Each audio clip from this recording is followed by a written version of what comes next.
हर हर महादेव, जय श्री राम। आज मैं आप लोगों के साथ इस विषय पर चर्चा करूंगा और इस संबंध में अपना ज्ञान प्रस्तुत करूंगा कि किसी भी व्यक्ति के कुल देवी देवता का बंधन किस प्रकार से हो जाता है या कोई किसी के कुल देवी देवता का बंधन किस प्रकार से कर देता है। यह प्रश्न बहुत सारे लोगों के मन में होता है, क्योंकि जो साधना क्षेत्र में नहीं होते सामान्य लोग भी वे भी इस प्रकार के प्रश्नों को मुझसे पूछते हैं कि कोई किसी के कुल देवता या देवी को कैसे बांध देता है या बांध सकता है। और जो साधक लोग होते हैं उनमें से कई भी उनके मन में भी इस प्रकार के प्रश्न आते हैं कि कोई कुल देवी देवता का बंधन कैसे कर सकता है जो कि इतने वर्षों से या इतने पीढ़ियों से पूजनीय है। तो इसी विषय पर मैं आप लोगों के समक्ष जो जितनी भी वास्तविकता है वो रखूँगा और यह प्रामाणिक बातें हैं। बाकी जिसको मानना है माने, नहीं मानना ना माने।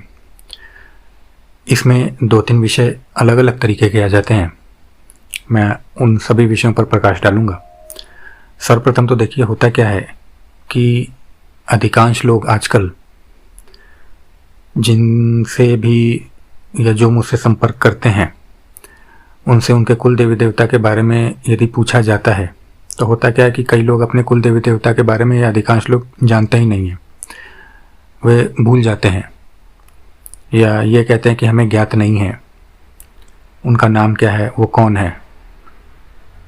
तो सर्वप्रथम तो यहाँ पर यह समस्या होती है कि जो व्यक्ति हैं वे अपने कुल देवी देवता से संबंध विच्छेद अपने आप ही कर लेते हैं या उनके जो भी पूर्वज लोग हैं वही कर लेते हैं। क्योंकि जब आप किसी का नाम ही भूल जाएंगे, विशेषकर देवी या देवताओं का, तो आप उनसे कैसे ये उम्मीद कर सकते हैं कि वे आपकी कुल की रक्षा करेंगे, क्योंकि आप ही उनसे दूर हो गए तो उनको क्या पड़ी है। सर्वप्रथम तो ये सबसे बड़ा कारण हो जाता है और लोग सोचते हैं कि बंधन हो गया। पहली बात तो पहला तो ये विषय होता है जिसमें कि लोगों को लगता है कि बंधन हो गया और कुल देवी देवता कुछ कर नहीं रहे हैं, परंतु वास्तविकता जो है ये मैंने बताई। अब आते हैं असली बात पर। जो मुख्य बात है वो कि बंधन किस प्रकार से हो जाता है, क्या वास्तविकता में बंधन होता भी है कि नहीं होता है। तो वास्तविकता में बंधन होता है। तंत्र में सभी कुछ होता है, तंत्र के विषय में सभी कुछ होता है। और ये किस प्रकार से होता है ये मैं आप लोगों को बताता हूँ। प्रथम तो ये कि लोगों के कुल में अलग अलग शक्तियाँ पूजनीय होती हैं। कुछ मुख्य देवता होते हैं, मुख्य देवियाँ होती हैं, उनको पूजा जाता है कुल की शक्ति के रूप में, कुल देवी देवता के रूप में। या कईयों की जो उप श्रेणी की शक्तियाँ हैं या उप देवता या उप देवियाँ जो हैं वो उनके कुल में पूजनीय होती हैं। अब उदाहरण के तौर पे मैं आपको यदि बताऊं कि यदि मान लेते हैं कि किसी के कुल देवता जो हैं वो हनुमान जी हैं, तो हनुमान जी की वो उनका कुल इतने वर्षों से पूजा करते आ रहा है कुल देवता के रूप में। और जब कोई अविचार कर्म करता है तो उनके ऊपर जब अविचार लग जाता है तो वो कहते हैं कि भाई कैसे हो गया, हमारी शक्ति के मतलब कुल देवता के रहते कैसे हो गया। तो वास्तविकता ये है कि कुल देवता आपको बचाते हैं, अवश्य बचाते हैं, ऐसी बात नहीं है कि नहीं बचाते हैं। परंतु होता क्या है कि जो लोग अविचार कर्म करते हैं, जैसा कि मैं पहले भी बता चुका हूँ, अधिकांश लोग तो ऐसा नहीं करते, परंतु जो वास्तविक में विचार कर्म करते हैं तो वो आपके घर के या आपके जो भी आपके सुरक्षा में विद्यमान शक्तियाँ हैं पहले उन्हीं को देखता है और उन्हीं का बंधन करने की कोशिश करता है या उनको आपके मार्ग से हटाने की कोशिश करता है जिससे कि उसका कार्य सुगमतापूर्वक हो सके। तो इस क्रम में उदाहरण के तौर पर जैसे मैंने बोला हनुमान जी हैं, तो कोई यदि माता काली की शक्ति का प्रयोग करेगा, माता काली में भी शमशान काली की नहीं, उनसे ऊपर की शक्ति का प्रयोग करेगा, उदाहरण के लिए मैं आपको यदि बताऊं, तो हनुमान जी मर्यादा रखेंगे ही रखेंगे, और दोनों की रखेंगे, आपकी भी रखेंगे, माता काली की शक्ति की भी रखेंगे, क्योंकि वो आपके कुल में पूजनीय है। अब वो कैसे रखेंगे मैं बताता हूँ। वो माता काली को तो माता काली के मार्ग में नहीं आएंगे, परंतु आपके कुल देवता होने के कारण से वे आपको कहीं ना कहीं संकेत मात्र जरूर देंगे कि इस प्रकार का विचार कर्म हुआ है, चाहे वो स्वप्न के माध्यम से हो, चाहे वो किसी के माध्यम से हो, वो जरूर देंगे। ये मैं उन लोगों के लिए बोल रहा हूँ जिनको की सवारी नहीं आती। कई लोगों को अपने कुल देवी देवता की सवारी आती है, ऐसा कम होता है मगर होता है। और जिन लोगों की सवारी नहीं आती है उनको जरूर बताएंगे कि ऐसा कुछ प्रकरण हो रहा है।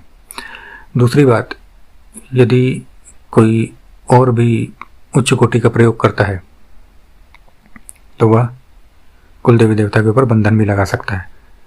फिर एक उदाहरण लेता हूँ कि हनुमान जी हैं यदि, या कोई अन्य शक्ति भी हैं, तो उनके ऊपर उनसे मतलब और बड़ी शक्तियों के जो बंधन मंत्र होते हैं, जो वास्तविक में बंधन मंत्र होते हैं और अच्छी मात्रा में सिद्ध होते हैं किसी को, तो यदि बंधन मंत्र का प्रयोग करेगा तो बंधन लगेंगे। क्योंकि शक्तियाँ दूसरी शक्तियों का नाम का, उनके मंत्रों का मर्यादा रखती हैं। आपको पता ही होगा कि ब्रह्मास्त्र तो हनुमान जी का कुछ नहीं बिगाड़ सकता था, परंतु हनुमान जी ने मर्यादा रखी। चाहे कोई भी हो देवी देवता, वो मर्यादा जरूर रखेंगे। अब इसमें विषय एक और आ जाता है कि मर्यादा वो लोग क्यों रखते हैं। तो देखिए, यहाँ पे सीधा सा विषय ये है कि तंत्र के अंदर जो मंत्र होते हैं, देवता या देवी, आप इस प्रकार से समझें कि मंत्रों के अधीन होते हैं। और यदि वास्तविकता में किसी को मंत्र पता है, पूरी क्रिया पता है, तो काफ़ी कुछ संभव है। और दूसरा सबसे बड़ी बात जो है कि शक्ति आप चाहे कितनी भी बड़ी खड़ी कर लें अपने साथ में, उस शक्ति का महत्व नहीं है, साधक का महत्व होता है। क्योंकि साधक से ही शक्ति है।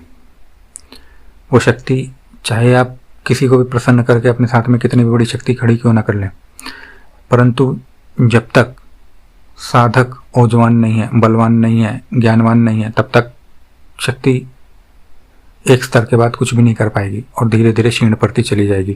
क्योंकि शक्ति आपने प्राप्त करी है, शक्ति को जगाए रखने का कार्य, शक्ति को ऊर्जावान रखने का कार्य, और शक्ति आपकी किसी प्रकार की समस्या में तो नहीं है, बंधन में तो नहीं है, बंधन मुक्त तो नहीं है, ये देखना या उसका मतलब देखभाल करना, ये आपका कार्य है।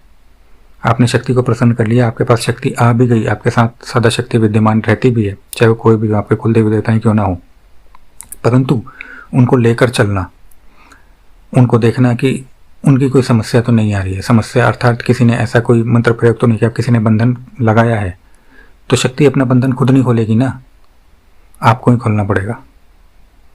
क्योंकि शक्ति तो लेके काटेगी नहीं, चाहे उसे क्या पड़ी हुई है। तो उसी प्रकार से जो भी व्यक्ति होता है उसको स्वयं से अपनी शक्ति का उसी प्रकार से ख्याल रखना पड़ता है, जिस देखभाल करनी पड़ती है जिस प्रकार से वो अपनी करता है। तो साधक के बगैर शक्ति का कोई अस्तित्व नहीं है और शक्ति के बगैर साधक का कोई अस्तित्व नहीं है, दोनों एक साथ जुड़ी हुई होती हैं। ये मैं शायद पहले भी बता चुका हूँ आप लोगों को। और इसके बाद एक और जो सबसे बड़ा कारण आता है वो ये आता है कि यदि आपकी शक्ति का भोग किसी को पता चल गया, कुल देवी देवता का भोग किसी को पता चल गया, तो वह भी उसका बंधन कर देगा। और उपदेवता उपदेवी की श्रेणियों में जो कुल देवी देवता विद्यमान हैं, उनका भोग पता चल गया तो बहुत आसानी से बंधन हो जाएगा। बड़ी शक्तियों का भी यदि भोग पता चल गया तो बंधन हो सकता है। अब इसमें आप ये मत समझिएगा कि हनुमान जी को यदि आप लड्डू का भोग लगाते हैं या गुड़ चने का भोग लगाते हैं तो वही उनका भोग हुआ। यहाँ मैं आपके ज्ञान के लिए बता दूं कि प्रत्येक शक्ति का प्रत्येक कार्य के लिए अलग अलग भोग होता है, गुप्त भोग होता है। और तंत्र के अंदर शक्ति, मंत्र, क्रिया और भोग, ये चारों ही बहुत अधिक महत्व रखती हैं। प्रत्येक शक्ति का प्रत्येक कार्य के लिए अलग और गुप्त भोग होता है। यदि वह भोग किसी को पता है तो आपकी शक्ति को शांत करके वो बिठा देगा, कुछ क्षण के लिए, चाहे कुछ दिन के लिए सही, कि आप हमारे रास्ते से, हमें ये कार्य है, हट जाइए।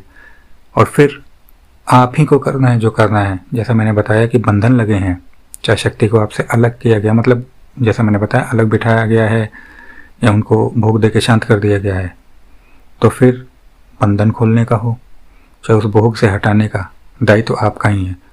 क्योंकि जैसा मैंने बताया, शक्ति आप कितनी भी बड़ी खड़ी कर लीजिए, जब तक आप उसकी स्वयं से देखभाल नहीं करेंगे, आप उनको लेकर नहीं चलेंगे, या यदि वो किसी समस्या में है, किसी ने उसे समस्या में डाला है और आप उस समस्या का निराकरण करने में सामर्थ्यवान नहीं है, तो वह शक्ति कोई कार्य की नहीं। तो इस प्रकार से कुल देवी देवता का बंधन होता है, या उनको आप ये समझ लीजिए कि कुछ समय के लिए शांत भी किया जाता है, जिससे कि बाकी प्रकरण जो हैं वो किसी के ऊपर किए जा सके। आशा करता हूँ आपको कुछ नया जानने और सीखने को मिला होगा। हर हर महादेव, जय श्री राम।